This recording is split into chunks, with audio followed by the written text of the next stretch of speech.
प्रिय विद्यार्थी भैया बहनों, पवन दूतिका का पहला वीडियो आप सभी लोगों ने देख लिया होगा। दूसरा वीडियो अपलोड होने में थोड़ा समय लग गया क्योंकि मुझे भी कहीं आवश्यक कार्य से जाना पड़ा था। इस कारण से उसमें विलम्ब हो गया और ये दूसरा वीडियो जो है, ऊपर के 2 पद्यांश पहले वीडियो में थे, दूसरे वीडियो में थोड़ा ज़्यादा पद्यांश को पढ़ाने का प्रयास करूँगा क्योंकि हमारा पाठ्यक्रम थोड़ा बड़ा है, समय भी कम है। इस नाते इसको आप अध्ययन करते समय अपने अंदर भी इस प्रकार की तेज़ी लाएंगे। और एक बात और कहना चाहूँगा, इसमें से जो प्रश्न पूछे जाते हैं उनके उत्तर देने होते हैं, तो प्रश्नों के उत्तर के लिए चूँकि YouTube पर वीडियो है तो इस कारण से समय ज़्यादा लगता है। तो अगर केवल भावार्थ ठीक प्रकार से समझ में आ जाए तो फिर उसके उत्तर में कोई कठिनाई नहीं होगी। भाषा वैसे ही खड़ी बोली है जो हमारे आपके द्वारा इस्तेमाल की जाती है। तो आज हम दूसरा वीडियो प्रारंभ करते हैं। थोड़ा इस वीडियो में मैंने एक प्रयोग किया है और प्रयोग आपको कैसा लगा उसके बारे में भी कमेंट से मुझे बताएंगे। तो ज़्यादा समय आपका न लेते हुए मैं वीडियो प्रारंभ करता हूँ। मेरे प्यारे नव जलज से कंज से नेत्र वाले, जाके आए न मधुबन से और न भेजा संदेशा। मैं रो रो के प्रिय विरह से बावली हो रही हूँ। जाके मेरी सब दुख कथा श्याम को तू सुना दे। ज्यों ही मेरा भवन तज तू अल्प आगे बढ़ेगी, शोभा वाली सुखद कितनी मंजू कुंजे मिलेंगी। प्यारी छाया मृदुल स्वर से मोह लेंगी तुझे वे, तो भी मेरा दुख लख वहाँ न जा विश्राम लेना। थोड़ा लय में इसको कहने का प्रयत्न किया है। इसके बाद इसकी व्याख्या पर आते हैं।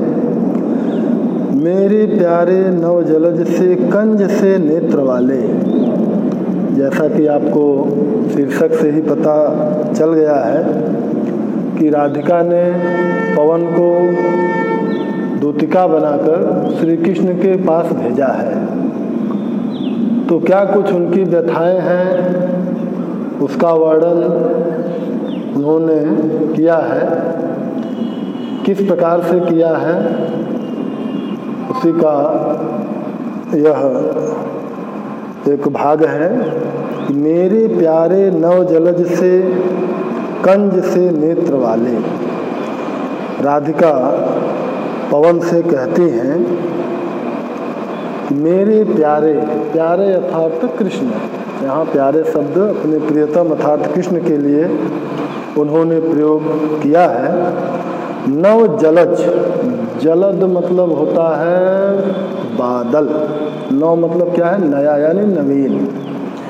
मेरे प्यारे कृष्ण जो किस प्रकार के हैं, जिनका शारीरिक सौंदर्य किस प्रकार का है, नव जलज से नए बादलों के समान, और कंज से नेत्र वाले। कंज मतलब होता है कमल, और कमल से नेत्रों वाले।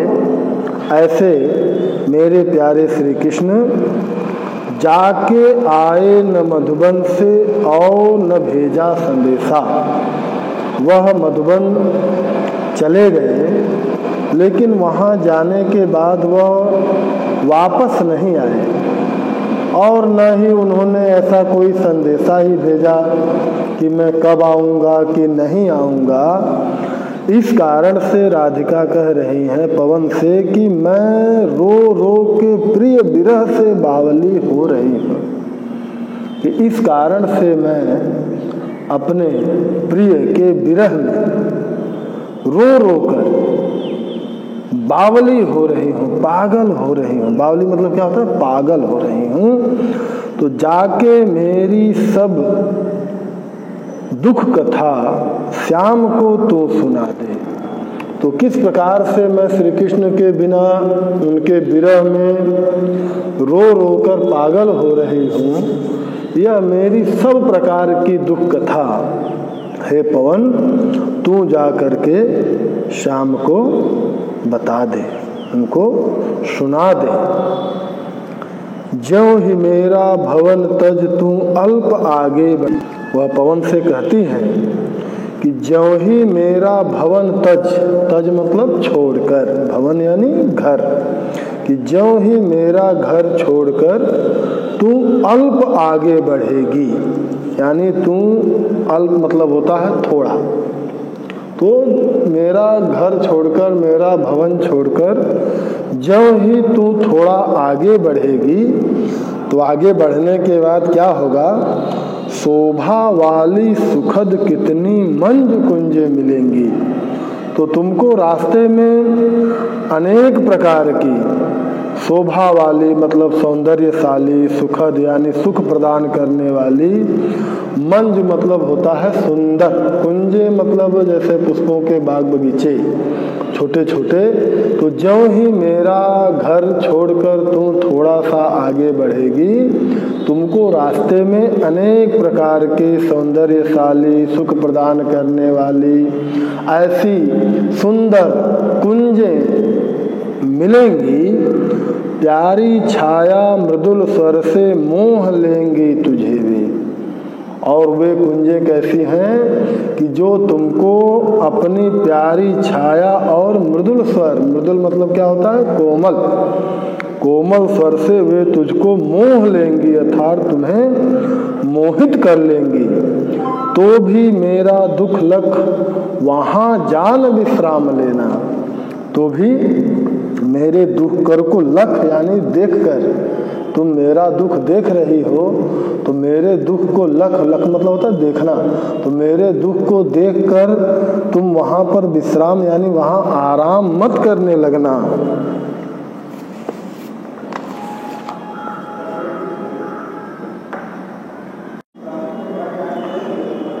थोड़ा आगे सरस रव का धाम सत पुष्प वाला, अच्छे अच्छे बहुद्रुम लतावान सौंदर्यशाली, प्यारा वृंदा विपिन मन को मुग्धकारी मिलेगा। आना जाना इस विपिन से मुहे माना न होना। जाते जाते अगर पथ में क्लांत कोई दिखावे तो जाके सन्निकट उसकी क्लांतियों को मिटाना। धीरे धीरे परस करके गात उत्ताप खोना। सद्गंधों से श्रमित जन को हर्षितों सा बनाना। अगली पंक्तियों में राधिका कहती हैं, थोड़ा आगे सरस रव का धाम सतपुष्प वाला, कि जो ही तू थोड़ा और आगे बढ़ेगी तो तुमको रास्ते में क्या मिलेगा? सरस रव, यानी सरस मतलब क्या होता है? रस से परिपूर्ण यानी मधुर। रव मतलब होता है ध्वनि, तो मधुर ध्वनियों से युक्त धाम सत पुष्पों वाला, सैकड़ों पुष्पों से सुसज्जित ऐसा धाम अर्थात वृंदावन तुमको आगे मिलेगा। अच्छे अच्छे बहुद्रुम लतावान सौंदर्यशाली, और उस सतपुष्पों वाले वृंदावन में क्या होंगे? अच्छे अच्छे, बहुत से अच्छे अच्छे द्रुम यानी पेड़ पौधे, लतावान लताएं उन वृक्षों पर लटकी होंगी, सौंदर्यशाली इस प्रकार के सौंदर्य से भरा हुआ, प्यारा वृंदा विपिन मन को मुग्धकारी मिलेगा। वह प्यारा वृंदा विपिन, यानी विपिन मतलब क्या होता है? वन। वह वृंदा मतलब वृंदावन, तो वह प्यारा वृंदावन मन को मुग्धकारी, मन को मुग्ध करने वाला तुमको रास्ते में मिलेगा। लेकिन वो कहती हैं कि आना जाना इस विपिन से मुह्यमाना न होना। तो वह वृंदावन तुमको रास्ते में मिलेगा, अनेक प्रकार की उसमें लताएं पुष्पों पर, पेड़ों पर पड़ी हुई होंगी जो बहुत ही सौंदर्यशाली होंगी। लेकिन फिर भी तुम आना जाना, उस रास्ते से आना जाना तो जरूर उस वन से, लेकिन मुँह मना न होना, लेकिन उस पर मोहित मत हो जाना। उस वृंदावन में तुम आना जाना जरूर, लेकिन उस पर मोहित मत हो जाना। जाते जाते अगर पथ में क्लांत कोई दिखावे, यहाँ पर एक बात दृष्टव्य है, यानी ध्यान देने योग्य है कि राधा जो श्री कृष्ण के विरह में व्याकुल हैं, दुखी हैं, तो इस कारण से उनका दुख तो है ही, लेकिन अपने दुख के साथ साथ उन्होंने अन्य दूसरे लोगों के भी दुख का ध्यान रखा है। इसीलिए वो कह रहे हैं कि जाते जाते अगर पथ में क्लांत कोई दिखावे, क्लांत मतलब क्या होता है? थका हुआ। कि अगर तुमको रास्ते में जाते हुए कोई थका हुआ दिखाई दे तो क्या करना? तो जाके सन्निकट उसकी क्लांतियों को मिटाना। तो उसके निकट जाकर के उसकी क्लांतियों को अर्थात उसकी थकावट को क्या करना? दूर करना। धीरे धीरे परस करके गात उत्ताप खोना।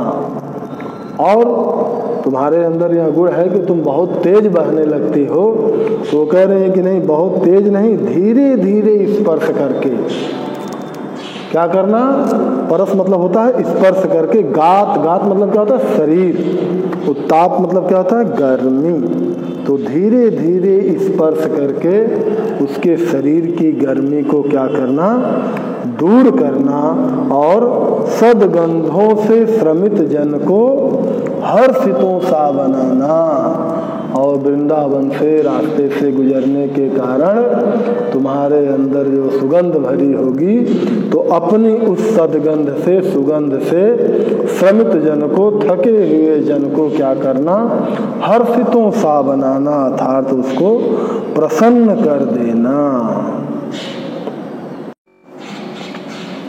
लज्जाशीला पथिक महिला जो कहीं दृष्टि आए, होने देना विकृत वसना तो न तू सुंदरी को। जो थोड़ी भी श्रमित वह हो, गोद में ले शांति खोना। होठों की और कमल मुख की म्लानताएं मिटाना।